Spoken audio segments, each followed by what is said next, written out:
าสนายิ่งใหญ่ของชนชาวไทยพระพุทธบาทจำลองของพระสัมมาองค์พระสัมมาบูชา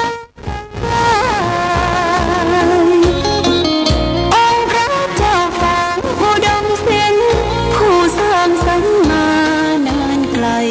นามอุดมก้องไปสมให้ฉา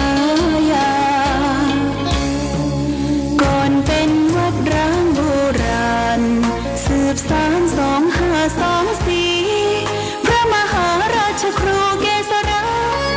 ปัญญาปรมาติกาจารย์จากวัดดับภัยเชียงใหม่สืบสานเวลาผ่าน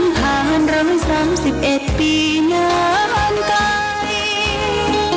วัดพระบาทอุดมรุ่งเรืองงามตาเจ้าน้อยบุญธรรมเชียงใหม่ปกครองเมืองทุ่มเทแรงกายแรงใจทุกชาติพันธุ์รวมใจรักษามัคคี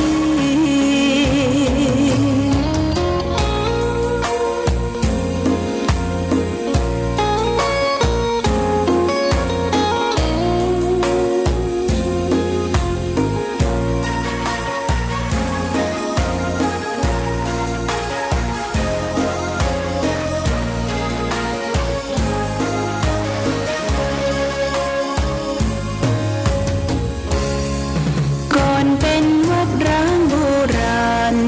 สืบสาน2524พระมหาราชครูเกษราปัญญาปรมาติกาจารย์จากวัดดับภัยเชียงใหม่สืบสานเวลาผ่าน131 ปีนานไกลวัดพระบาทอุดมรุ่งเรืองงามตาเจ้าน้อยบุญธรรมเชียงใหม่ปกครองเมืองทุ่มเทแรงกายแรงใจทุกชาติพันธุ์รวมใจรักษามัคคี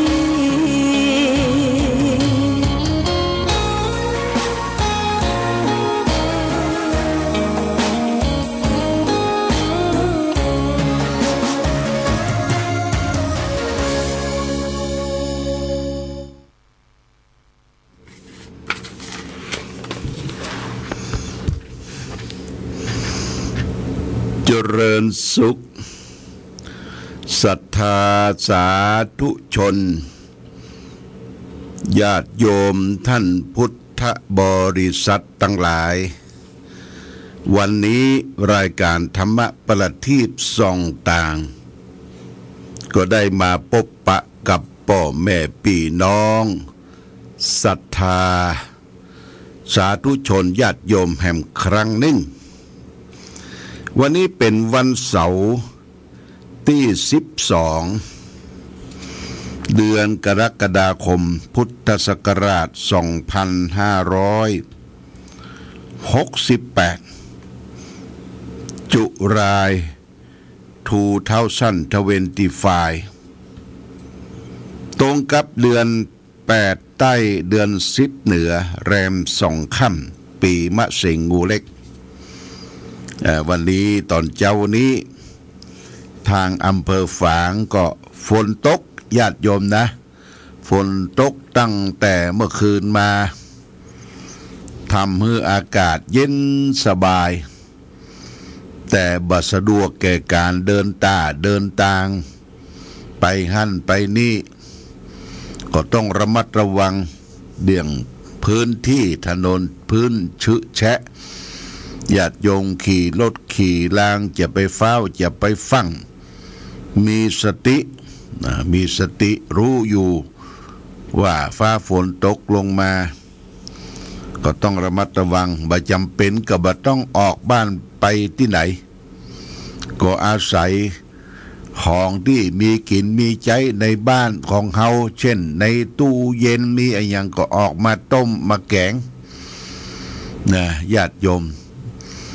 คือการกินนี่การบริโภคเนี่ยกินเพื่อยังอัตภาพมีชีวิตอยู่ได้เขาบ่ต้อง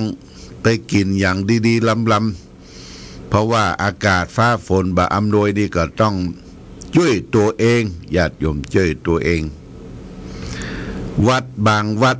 ฝนตกมาเจ้าไปบิณฑบาตบ่ได้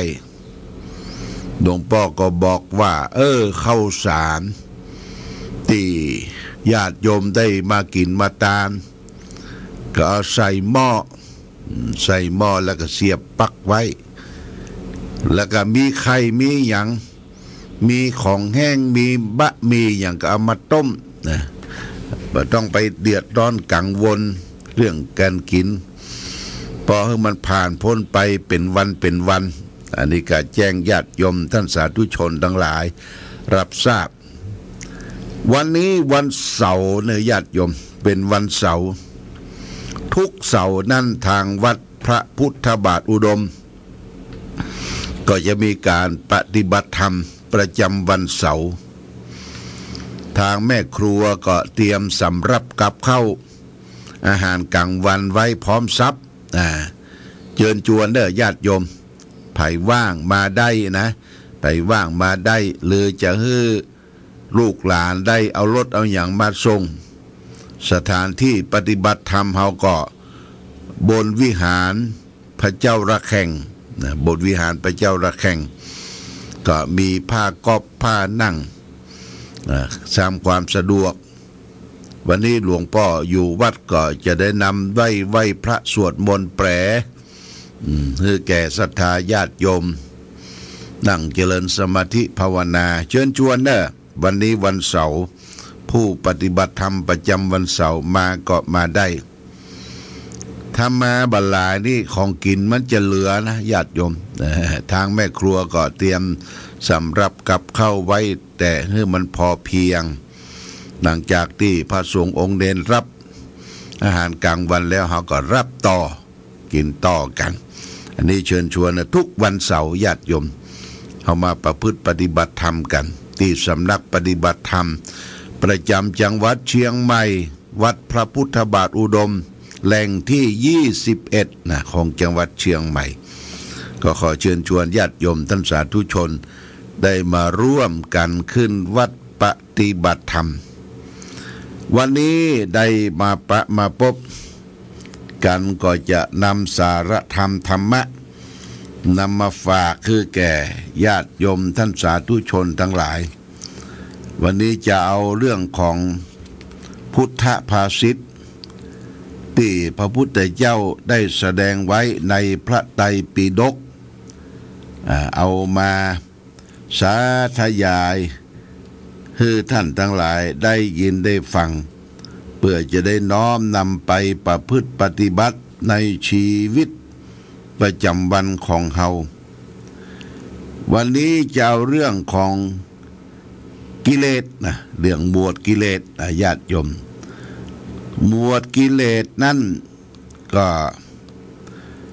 พระพุทธเจ้าตรัสว่าณสันติกามากานุเสสุกิจฉากามทั้งหลายที่เที่ยงไม่มีในมนุษย์กามทั้งหลายที่เที่ยงไม่มีในมนุษย์ณสันติกามามนุษย์เชสุกิจฉากามทั้งหลายไม่เที่ยงไม่มีในมนุษย์คันว่าตามทรัพย์กามทรัพย์นี่แปลว่าความใคร่นะญาติโยมความใคร่ความยินดีความอยากได้ต้องการกามคุณที่มีให้มนุษย์เราได้เสพได้สัมผัสได้พบปะกันนี่เปิ้นฮ้องว่ากามคุณ5มีรูปมีเสียงมีกลิ่นมีรสมีโผฏฐัพพะสิ่งที่ถูกต้องนี่กามคุณ เป็นเหตุปัจจัยให้เกิดความลุ่มหลงความคลั่งไคล้ความยินดีนี่ญาติโยมกรรมคุณห้านี่นะแปลว่าความใคร่ความยินดีความอยากได้ความต้องการบ่มีที่สิ้นสุดวะนะบ่มีที่สิ้นสุดบ่เที่ยงบ่มีที่สิ้นสุดในมนุษย์คนเฮาถึงแม้ว่าจะแก่จะเฒ่าจะแก่จะเฒ่าจิตใจยังฝักใฝ่ยังสัมผัสยังยินดียังอยากได้ต้องการบางคนอายุปานเข้าไป70-80ก็ยังมาแต่งเนื้อแต่งตัวให้ได้สมรสกับลูกกับหลานเพราะความใคร่เนี่ยญาติโยมความใคร่ความยินดีความอยากได้ต้องการอันนี้เป็นเรื่องสำคัญพระพุทธเจ้าท่านได้ตัดได้สอนคือแก่เฮาและท่านทั้งหลายคือเฮาได้พิจารณาเป็นกรรมฐานวันที่เฮาเป็กตุบวชพระครูบาอาจารย์พระอุปัชฌาย์ก็จะให้รู้จักกรรมฐานเบื้องต้นเรียกว่าตะจะมูระกรรมฐานกรรมฐานอันเป็นที่ห้าคือนาคคือคนที่จะบวชได้ว่าตามว่าเกสาโลมานะขาทันตาตะโจแล้วก็ว่าย้อนว่าตามแหมตะโจทันตานะขาโรมาว่ากลับไปกลับมาแล้วก็จะได้อธิบายว่าเกสาผมแปลว่าผมนะโลมาแปลว่าขนนะขาแปลว่าเล็บทันตาแปลว่าฟันตะโจแปลว่าหนังทั้งห้าเนี่ยผมขนเล็บฟันหนังอยู่ในตนตัวคนเรานั้นพระพุทธเจ้าว่าเป็นของโสโครกเป็นรังแห่งโรคทั้งหลายไม่ควรยึดมั่นถือมั่นเป็นสิ่งที่สวยที่งามให้พิจารณาเป็นอสุภะเป็นกรรมฐานเป็นกรรมฐานนี่กรรมฐานเบื้องต้นนะเอาไปฝึกฝนกับเอาบ่ไปติดในรูปในเสียงในกลิ่นในรสในโผฏฐัพพะและบัดติดในรูปความรักใคร่ยินดีในตนตัวคนเฮาซึ่งมีตาหูจมูกลิ้นกายใจได้ไปสัมผัสญาติโยมเกสาผมนี่มันสกปรกอย่างใดญาติโยมผมบนหัวเฮานี่นะถ้าเฮาบะสร้างบะอาบน้ำบะสะหูดมเก้า3 วันนี่เหม็นตึงนะเหม็นตึงผมเพราะว่าขี้ไข่อย่างออกตาบรูผุ่มขุนเฮาเนี่ยเหม็นสาบจะต้องสะหัวสะเก้าแม้ด้วยว่าผมเฮาเนี่ยหล่นลงมาใส่ถ้วยใส่แกงใส่อย่างที่เฮาจะกินเนี่ยโอ้เป็นหน้าที่รังเกียจเดียดจะเนอะหน้าที่รังเกียจเดียดจะนะผมเฮานี่ก็สกปรกนี่ญาติโยมเกสาผมโลมาขนบอกว่าขนแข้งขนขาขนคิ้วขนสะปะที่มันออกมามันก็สกปรกโกศลโลมาขนถ้าขนทั้งหลายหล่นออกมานี่ญาติโยมโอ้บรรณาพ่อบรรณากอยสกปรกเกสาผมขนโลมาขนหน้าขาเตลเล็บหน้าขาเล็บตีนเล็บมือเนี่ยบางคนเล็บตีนเล็บมือดำคือลึปวดท้อบัดตัดยิ่งไว้เล็บยาวเลยญาติโยมพระพุทธเจ้าสอนว่าพระภิกษุสงฆ์สามเณรห้ามไว้เล็บยาวนะห้ามไว้เล็บยาวดูเจ้าบางตนไว้เล็บมือญาติโยมเล็บมือยาวทรงปวดท้อเอาไว้อย่างน่ะสกปรกนะสกปรกเปิ้นคือตัดเล็บตีนเล็บมือคือทำความสะอาดญาติโยมแต่ก่อนที่เขาไปกินข้าวกินหยังคนเมืองเขานี่จะปั้นข้าวลูก ปั้นข้าวจิ้มน้ำแกงจิ้นเอากับข้าวต่างๆเท้าบะตัดเล็บมือเล็บเนื้อมันสกปรกอ่ะมันดำแล้วก็ไปปั้นข้าวไปปั้นเนอไปกีบอันนั้นนี่โอ้บางทีเขาบ่ใจจอนเอามือไปยุบไปยุบกิน ญาติโยมอันนี้สำคัญนะสำคัญเพราะฉะนั้นเล็บตีนเล็บมือนี่ต้องสะอาด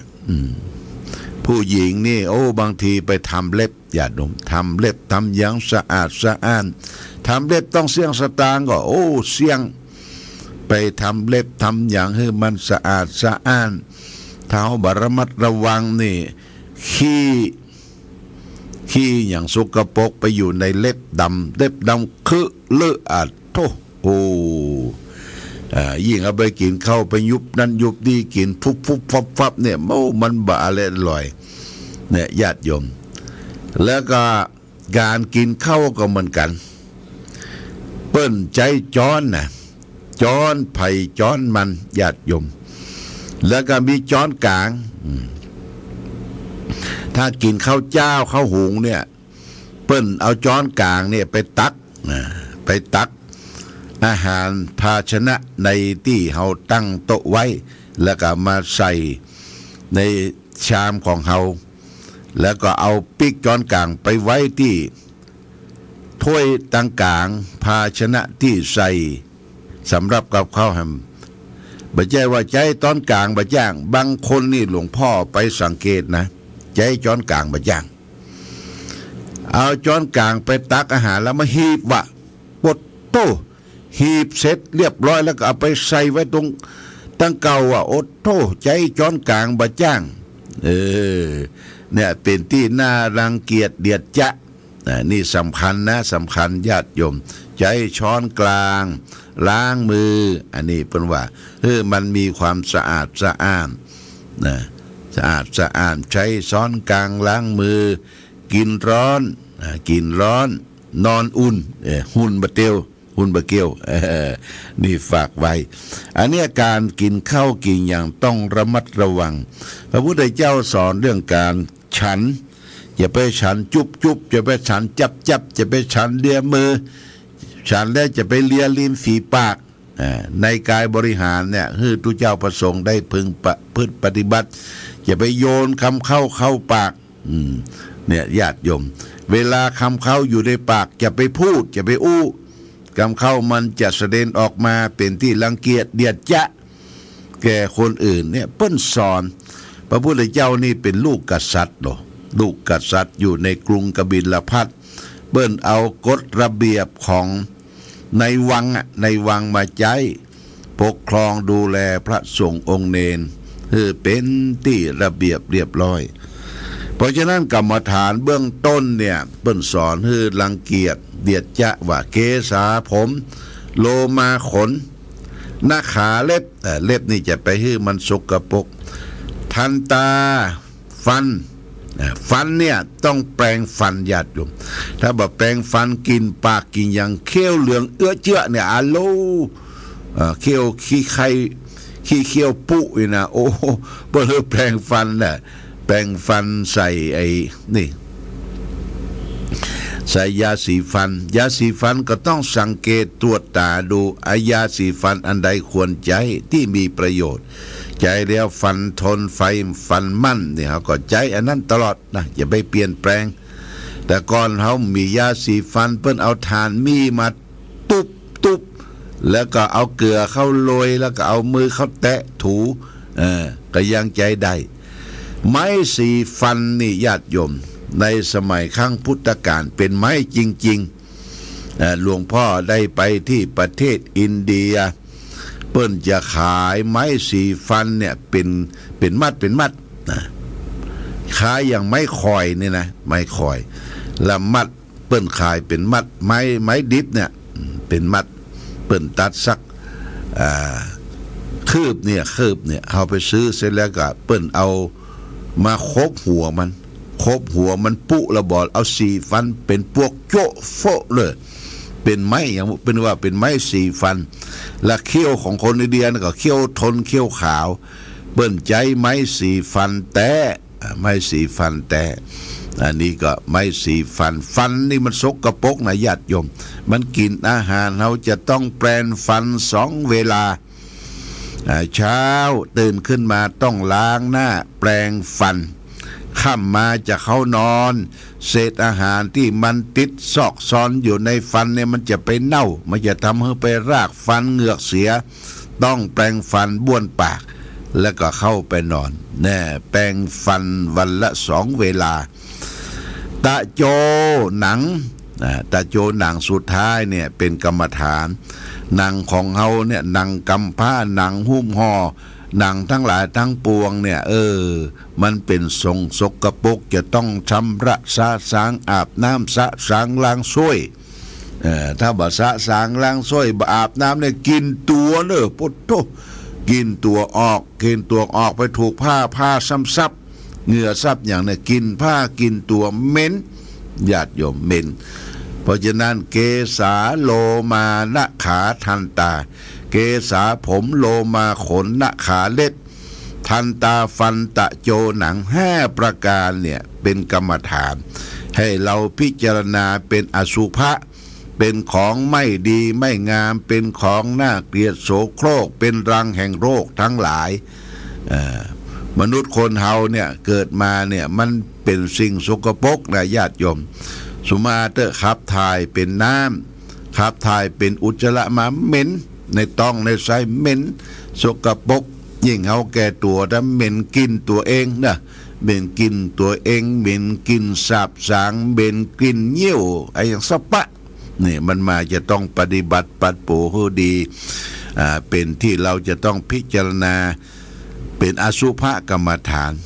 มาให้รักสวยรักงามให้เขาคลายความกำนัดยินดี